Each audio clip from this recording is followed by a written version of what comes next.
Hello, welcome to this Eaglet Eye webinar. We're here to explain the new software version 4.3. My name is Arnold Snapvangers. I'm CEO of Eaglet Eye.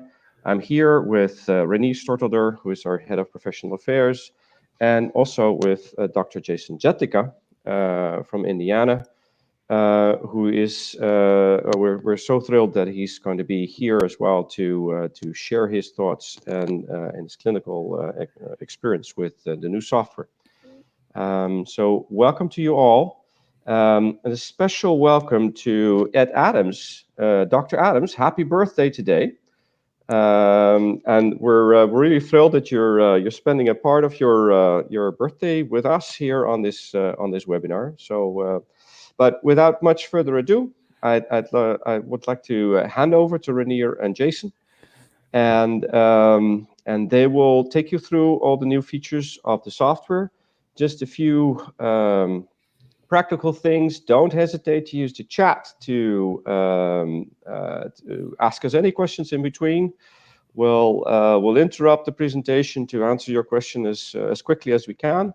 And that way, let's keep this interactive. And one thing we so enjoy that you're part of the whole family of ESP users. We keep on investing more into software.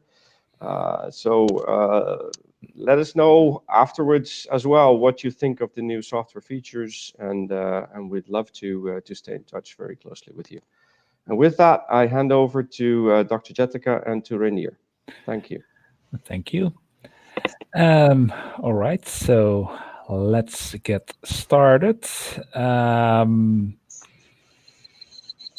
Today, we will talk about the new features we launched at the GSLS last month. The new features are Scleral Profile Map, an over-refraction tool, easier support, and new lens algorithms as well. We are going to start to talk about the Scleral Profile Map. We've created a new way of calculations to show the shape of the sclera, and we've tried to make it very easy. So we just come up with a color system to guide you in the way how should my landing zone look like. After that, an over-refraction tool just to make the process faster and easier when you're designing your scleral lens. The support button is there to make it easier to push out measurements and log files to us. I will show it how it works, just a few clicks. And we have to talk about the way how we show the quad specific, so all all the quadrants of the landing zone, how we present it on the screen and how you have to read it, because there has been some confusion and we hope that we solve it right now. So special part for that as well. So let's move to the Scleral Profile Map. We have created this, as mentioned already, to make it easier, so that you do not have to dig into the numbers. So going through all the sagittal height differences, checking a lot of chord lengths, comparing the sagittal height difference between each quadrant. So just an easier way. Beside of that, probably Jason will, Dr. Jedlicka will talk about it later on, that sometimes you really have to compare bisphere maps, tangent angles map, and we hope to make it easier this way. First of all, if you're in the software, where do you find it? It is important to mention that we only show it when you do new calculations when you are running version 4.3. So old measurements are not coming up with this scleral profile map.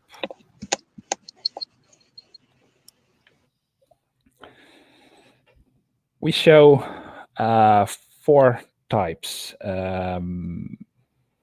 Blue rings tells you you're looking at a spheric-shaped sclera. That means that none of the quadrants shows a difference larger than 100 microns compared to the other quadrants. A toric-shaped sclera, we say that the difference between the 2 major meridians is larger than 100 microns. But the opposing quadrants are not that different from each other. So they are not larger than 100 microns. When it is coming up with quad, it's just showing the 4-color system. And then it tells you that if you want to have a perfect centering lens, that you should think about designing a quadrant-specific lens. The last option, we show the yellow rings. That means it is an irregular shaped eye. Later on, we will show what we mean with irregular. So I've been going over most of the things mentioned here already, but what I did not tell yet is that we show it ring by ring. So we analyze rings of 1 millimeter. So it might be that you see different color schemes, what you see in the last image. So for every ring, and we start fitting them at 5 millimeters. So we already say something about the limbal zone. And every ring beyond, we say this looks spheric or toric or quadrants.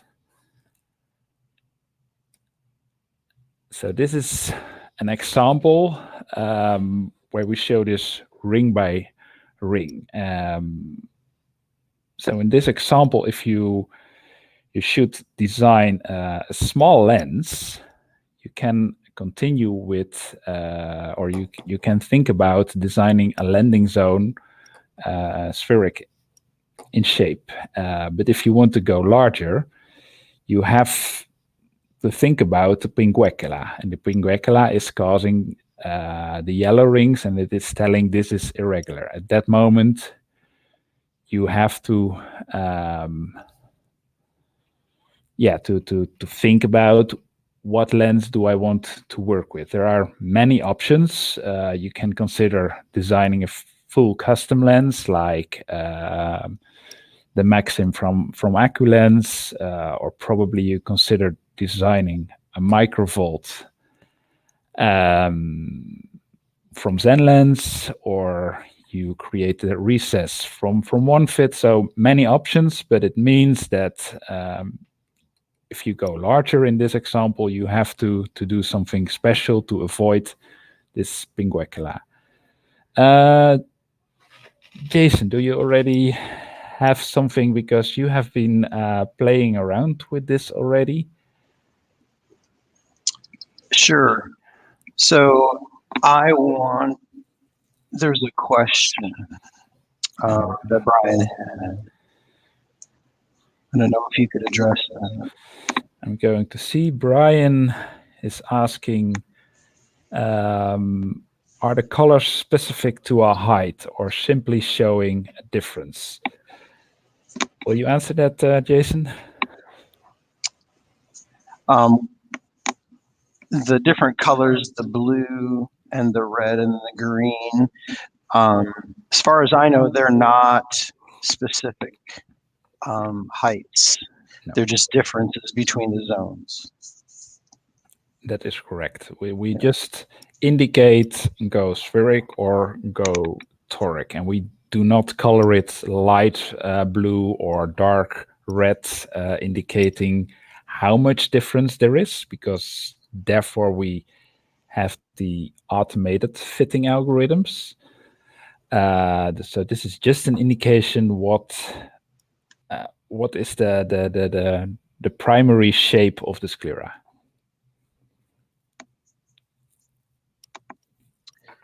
Yeah, and I will comment, if it's okay with you, on just kind of, again, the application of this new map and what we use it for.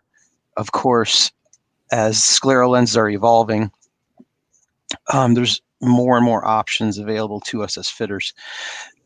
Spheres, toric haptics, quad-specific haptics, and now even adding toricity inside the vaulting chamber in the mid-periphery and limbal clearance zones. And so how do I know how to prescribe all these more complex designs? The historically, you know, we'd have to put lenses on and we would order them, dispense them, find problems, and then it would allow us to adjust, hopefully looking at what didn't look right at follow-up. The idea behind the Scleral Profiler is to, in an instant, see, do I need toricity? Do I need quad specific? Where do I need the toricity? Is it just in the haptic or is it inside the haptic? In just a moment's glance at the picture. So that's how we're using it. I certainly could take any given patient and go into my first fit algorithm and choose a design and run a quad specific on everybody and see what the numbers give me.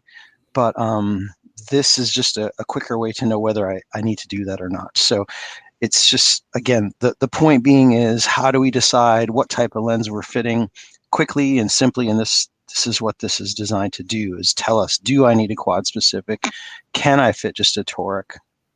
Or can I survive with a sphere? Or even what diameter is best? As you can see by the upper picture in this slide, and Reinier will probably point this out too, but you see the blue ring on the inside indicating that this eye is quite spherical near the limbus, and it doesn't become toric until we get out further in the periphery.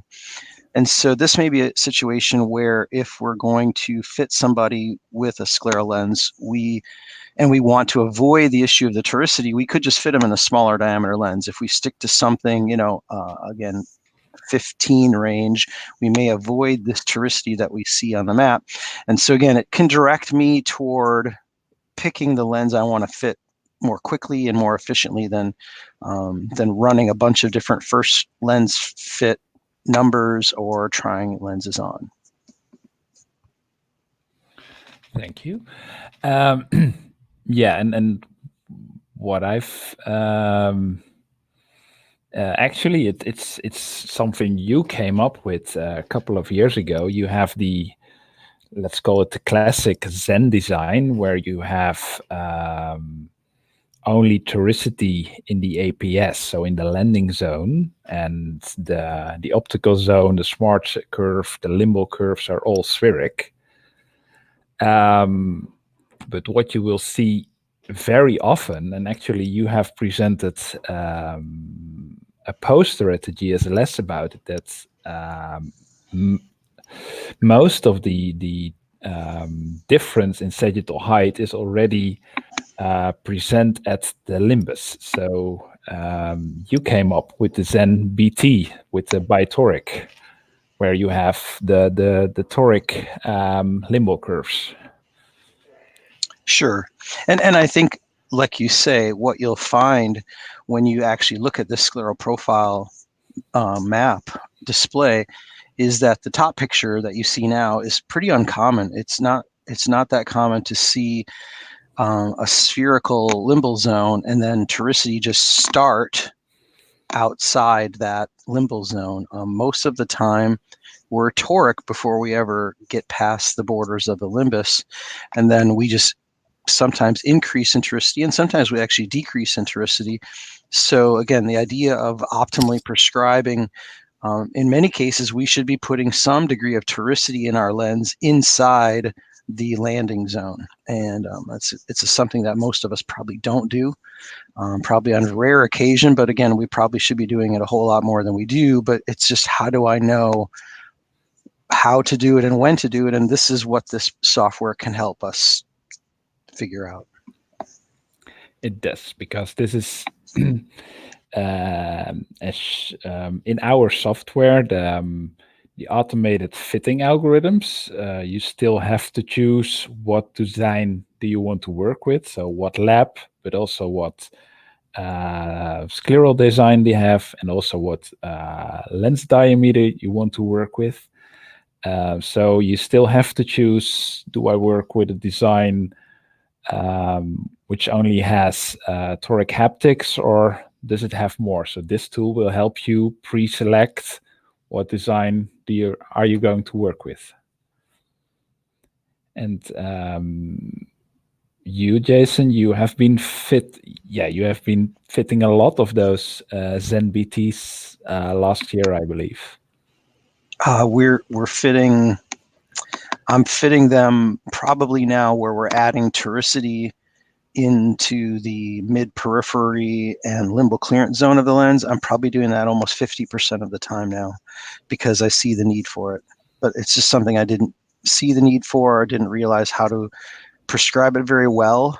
But we do, and I do think it makes a difference. And this scleral profile display really helps figure that out.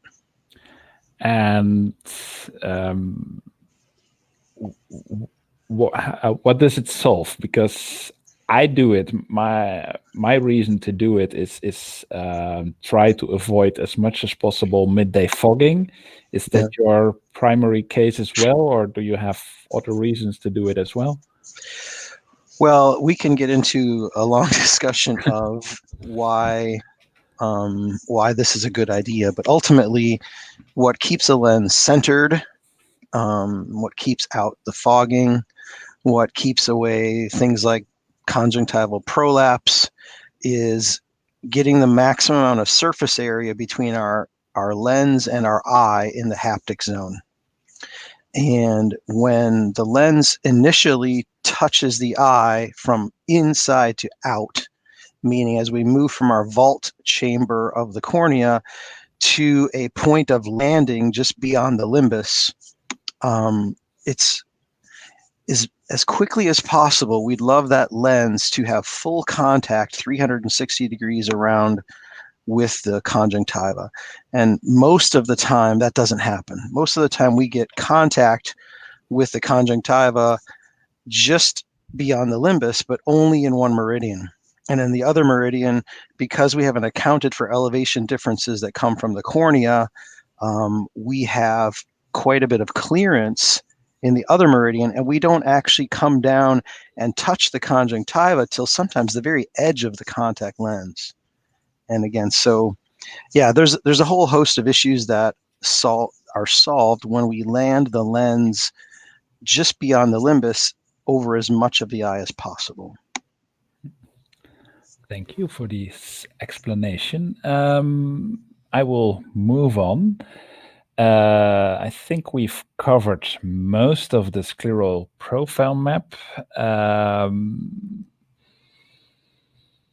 Yeah, I wanted to point to Irregular in the end, because Irregular is the hardest case you will see. You will not see it that much, and I would say most often you will see it when there is something going on, like pinguecula, two pingueculas, or a bleph, something which is giving a local elevation. It basically means, if you see those yellow rings, start analyzing your bisphere map, analyze the tangent angles map. So it means you have to dig into the numbers and to see what way are you going with your landing zone design. So most often it is you're going to look for the overall shape, which you see on the bottom here, plus a local elevation like a Irregular or whatever. I'm going to check if there are any questions. No, not yet. I will move on to the next topic. Did you say everything about it, Jason, or still something to say about it? I think just the last little comment on this section before we move to something different is, again, for a long time, and I still, for the most part, find myself too reliant or too narrow in how I look at my maps. I use this biosphere elevation map almost exclusively, and it's a bad habit because it doesn't tell the whole story. And if you're not using your tangent angles display and you're not using this new scleral profile display at times, I think you're not seeing the whole picture. Sometimes you look at a biosphere elevation and you think right away, I need a toric or I need a quad, and you don't.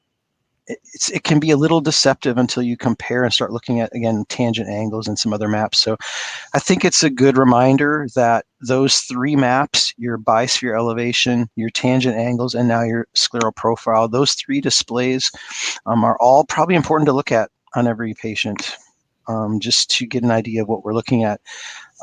So Barry's asking about the tangent angle display, and really, when you start thinking about a quadrant specific lens, you almost have to look at the tangent angle display more than you do the biosphere elevation. The tangent angle is going to tell you the shape of the eye in a curvature type of display, more how the lens would actually work sitting on the eye.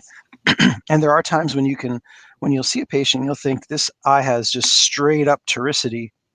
And then you switch to a tangent angle map and you see, gosh, this looks a little different than I expected off of just the biosphere. So here, Reinier has a map brought up, it looks like. Do you want to explain something with this? Yeah. Yeah. I mean, so please continue. I will keep it at the tangent angles.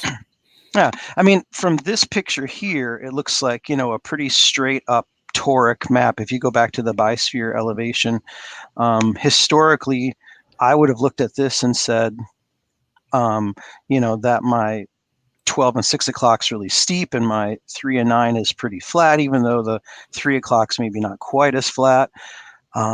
And so I would just immediately assume, well, this is a toric all the way. And then, but when you switch to the tangent angles, what you see is a little bit more quadrant specific. You've got almost 3 clock hours now where it's got the kind of this yellow orange color curvature, and then the nasal side has its own kind of different set of curves. And so this map tells you something different. It shows you that, gosh, maybe I need a quadrant specific lens after all. So again, too often I think we're looking at just the biosphere elevation. We're not considering what the tangent angles show us. And again, if you're used to looking at corneal topography, like axial and tangential curvature maps, is a little bit more of the feel of the flavor, I guess, if I'm trying to compare clinically what this tangent angle shows us. It's a little bit more of like a curvature map as opposed to our biosphere elevation, which is more like an elevation topography would be if we were looking at a corneal topography. Yeah, and the way how I tend to explain it is that the biosphere elevation map is very sensitive for showing the difference between a spheric and a toric shape, and the tangent angles is more distinguishing between a toric or even a quad specific, because what you see here is the nasal lift and the steep temporal area. Still, you have to look at 2 maps, and actually this measurement was the reason why I came up with this Scleral profile map, but because it is combining the information and telling you straight away the combination, and this example shows you it is leaning to more to a toric shape compared to a quadrant specific shape.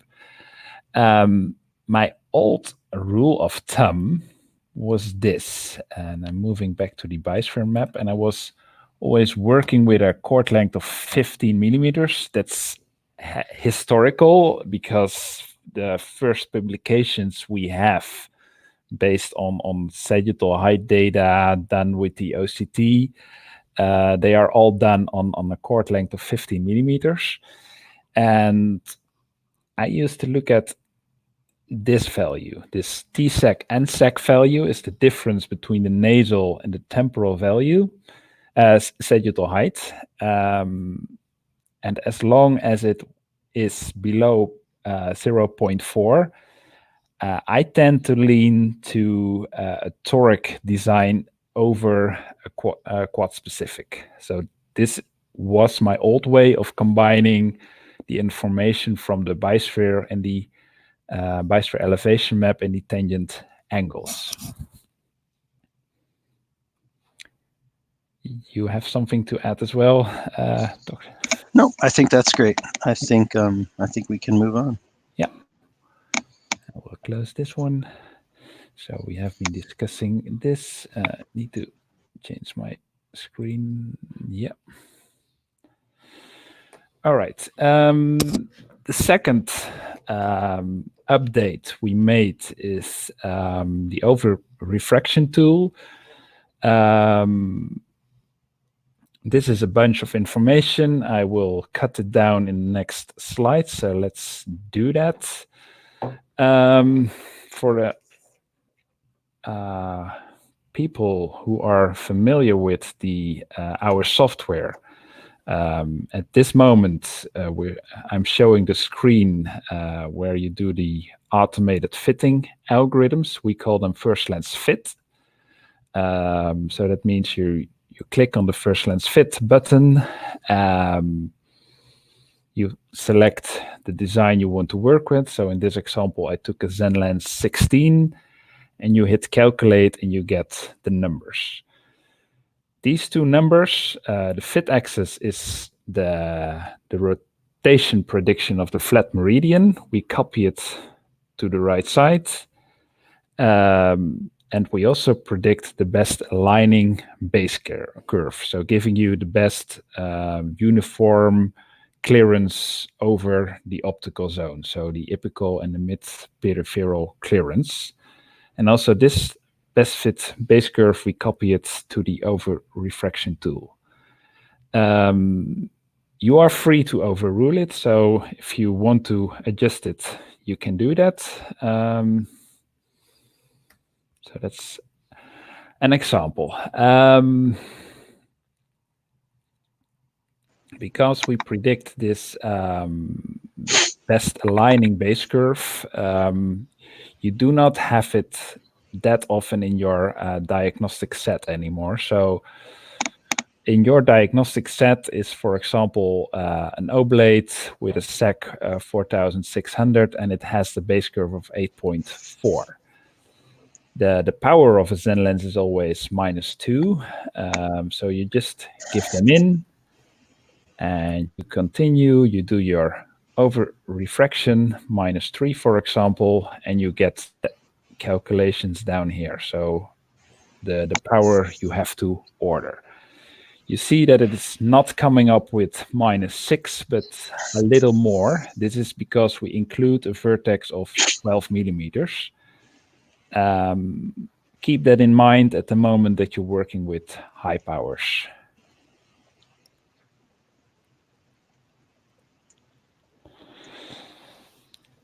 If you want to design a front cylinder in your lens, you can do that as well. So at that moment, we start to use the predicted rotation. You do your over refraction again. So for example, a cylinder of -1 and the axis at 43. And we use the large rule to calculate the best cylinder for this lens. Did I tell everything, Jason, or do you still have to add something more? No, I mean, you hit most of it. I think again, the impetus for adding this is that the ESP will often give you a desired sagittal height for your lens and a base curve, which is optimized for the individual patient, as opposed to just giving you the base curve of the diagnostic lens with that same sagittal height, which is what we really all want. I mean, we all rather fit the patient optimally. And so if the instrument can say, you know, the 40-500 sag lens works great, but gosh, you ought to fit them in an 8.2 base curve instead of the 8.4 that the diagnostic set has in it. This way we can grab our trial lens, we can put it on, and I don't have to go through a bunch of different calculations. I can just punch in my over refraction, my base curve adjustment, and it will give me my new power. It also is helpful if it's also helpful if you have a patient, for example, where you're pulling out of a prior lens, and maybe for whatever reason their base curve in RX was quite a bit different for some reason. Maybe they were in a oblate design and it was considerably too flat for them, and you're putting them into a better fitting lens and you're steepening the base curve and you've got big over refraction, like +6, and your base curve change is 3 diopters, and it just makes it easy because you can put in your numbers and let the instrument figure it out for you. So it's a nice way to cross-check your final power against historical numbers. It's a nice way to have the instrument, do the math for you instead of you getting out your conversion calculators and trying to convert 8.2 into 8 and 8.4 into diopters and figure out how many diopters have changed. It just streamlines the process for coming up with your final power. And as Reinier mentioned, if you do, the fit axis is going to be predicted for you, which is really handy, again, if you're trying to speed up the process and make the initial fitting go really quickly, and you put a spherical lens on and you do get a toric over refraction, but you want to order a toric lens and you don't want to take the time to put one on, it's pretty accurate that it will predict the fit axis for you and it will do your Lars calculation. If you go through the process, obviously, of putting on a toric and you find that the fit axis, instead of being 139, is actually 124, you can obviously go in and override any of those numbers and it will readjust your final lens power. So it's just a nice thing that because the instrument is giving you an optimized base curve rather than the base curve of the power or of the diagnostic lens in your set, it's trying to save you from having to go in and figure out the adjustment in the power in your final lens. Going to read. Barry Leonard asks, did you say this vertex, the over refraction, if necessary? How do you mean? Yes. Meaning that if your over refraction is -5, it will vertex. So your final power is a vertex power. Yeah, but we always do it, but you're just going to see the difference when you're dealing with a higher power. Correct. And Joseph Di Giorgio asks if we have a ZL. I'm not familiar with Zen lens. Mm-hmm. Oh, Zen lens, yeah. Thank you. Does it matter which lens we apply? Yeah. I mean, obviously, if you have both sets and you've done a map, and the map is clearly showing you need a toric lens. I mean, for the longest time, that was the main reason why we use scleral topography in my hands, was simply to tell me, do I pick a spherical haptic set or a toric haptic set? If you know from your map you need a toric, you should probably put the toric on. If you only have a spherical set, this, again, just allows you to predict the rotation if you do go to a toric, and if you order it that way without putting it on. So it doesn't matter which diagnostic lens you apply from an over refraction perspective.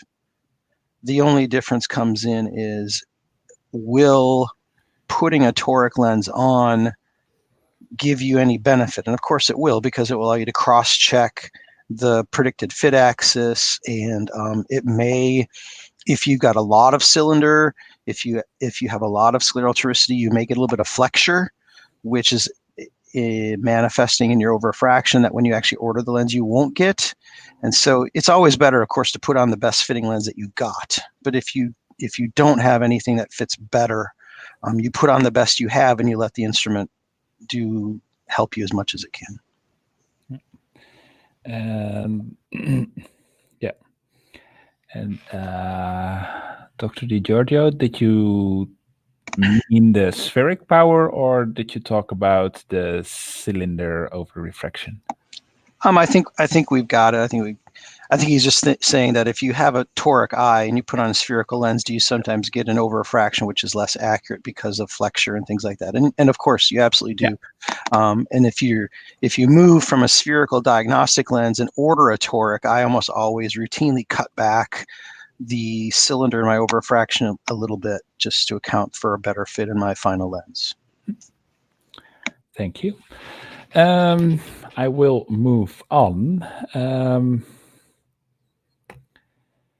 So we have the third new update we have. This is just to make the support easier. It helps with two things, just solving issues. So you can hit the support button and send out the log file we keep. So if there is a problem with taking the measurements or whatever, just use the software, click the support button, and send out the log file. But it also helps to share measurements with us. If you want to have some extra help from our side, or if you have a very beautiful case, we always do collect case reports. So feel free to send them in. But it works very easy. You just open the patient, you select the measurements you wish to share with us, you hit the support button, and this pop-up box comes up. Let's enlarge that. The first checkbox is just a log file. Please always send it in. Make sure that the second checkbox is checked as well. The list of measurements, and just hit create. That's it. It takes a while to send out all the data because our measurements are about 20 MB large because we have 500,000 data points. So it takes a moment to push it out depending on your internet connection. After it has been uploaded, a browser window will pop up and request your contact details, and that's it. Hopefully very easy, and please share as much as possible your data with us. And once again, we always love to have new beautiful case reports. Another issue which we've had last year was that we started to do quad-specific predictions. Quad-specific lenses are not that old. I think they became popular only last year. So when we started to design the algorithms to predict quad-specific lenses, we followed the design which was first. And they called it 1, 2, 3, 4. But actually, it was a little confusing. For example, when you were working with Bausch & Lomb, because Bausch is just using the Tabo system. So we've been updating the way how we show it. On the left, you see the old way how we show it. So 1, 2, 3, 4. Following the clock, so clockwise. And on the right side, you see the way how we show it now, which is for the Zen lens, which is counterclockwise. So these are the two options right now. And I just plot this this lens to show how it is done. We also show this arrow to point the direction, so hopefully it will not be that confusing anymore. Yeah, we show it the old way, so the 1, 2, 3, 4, as well as the new way. We're not going to hide one or another. We will show it all the time, because if we hide the old way, probably you're going to get confused as well. So we're just showing everything, and I hope it is clear now. For you, it is, at least, I believe, Jason. You. Oh, I think that the Boston sight lens uses the 1, 2, 3, 4 system clockwise, starting at the top and going around like this. And so, of course, that's how they do it. And if you're used to using that lens, that's the system you want to continue to use. But for example, like you said, Bausch & Lomb uses assigns their quadrants by degrees. So often on the invoice, when you do a quad specific, it will say your 0, 90, 180, and 270 meridians and what they are. And so rather than create a whole different display for each type of lens, all we've done is added the notation, for example, by meridian number 2, according to the Boston site, quadrant number 2 would be on the right at 3 o'clock. And so if you look at the display there by your little arrow, number 2 shows pointing to the right, which is exactly where it should be. But it also, according to the Tabo system, or the Bausch way of doing it, that would be their 0 degree meridian. So that way, no matter what lens you're using, you can communicate which meridian is which. There's no confusion with a Boston site.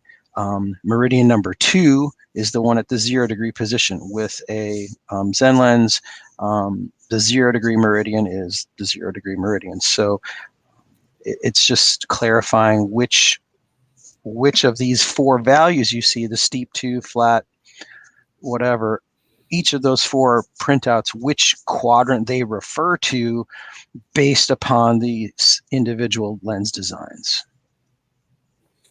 Reinier, we also carry the OneFit quad and the Atlantis quad. Do you know how they are structured? Yes, the OneFit quad is using the clock system, so it's 12 o'clock, 3 o'clock, 6 o'clock, 9 o'clock.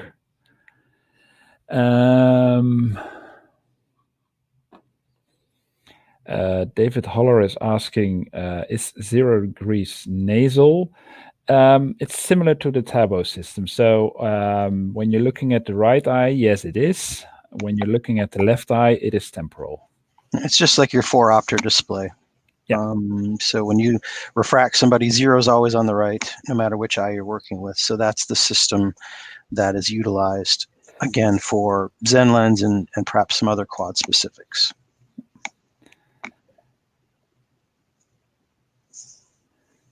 Yeah. Waiting for Dr. Giorgio to... Yeah. An airplane pilot, all right. Okay. I hope that is clarified. So no more problems there, hopefully.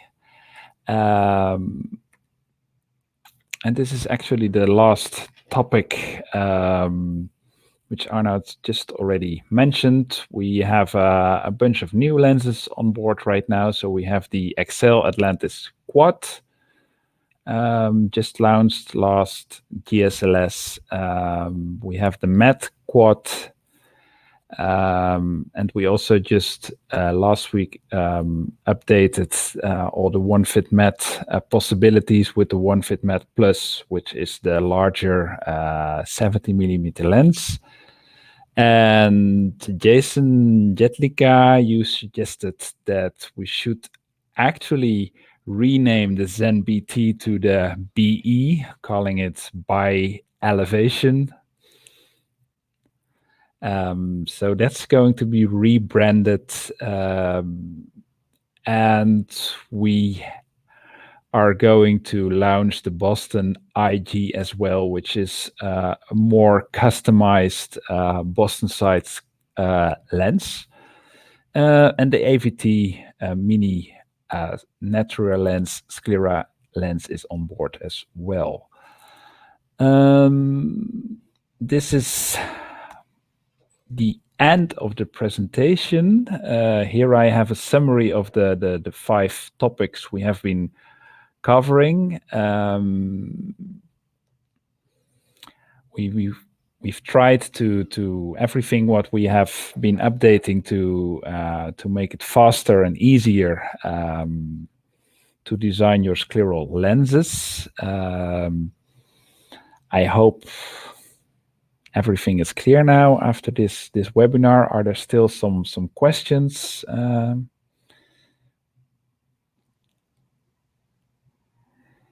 waiting for Keyur.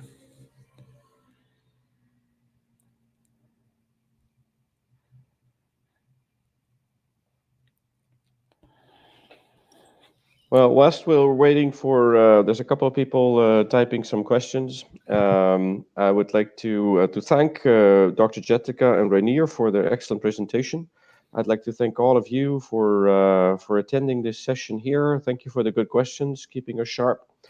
And I'd like to point out that we plan in the near future, so watch this space, to have some short lab-specific videos.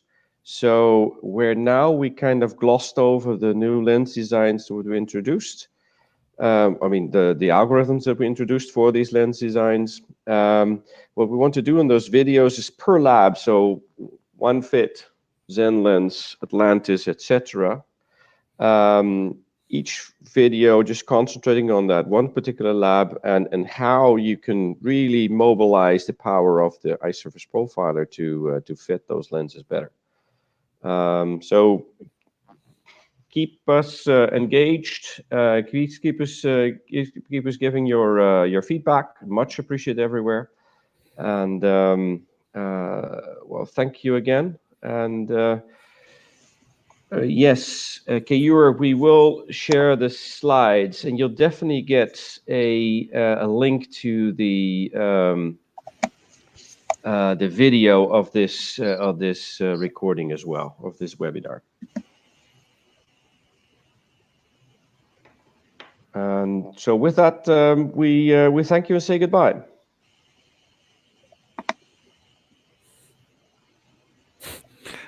Well, Barry, good luck with your cone patients.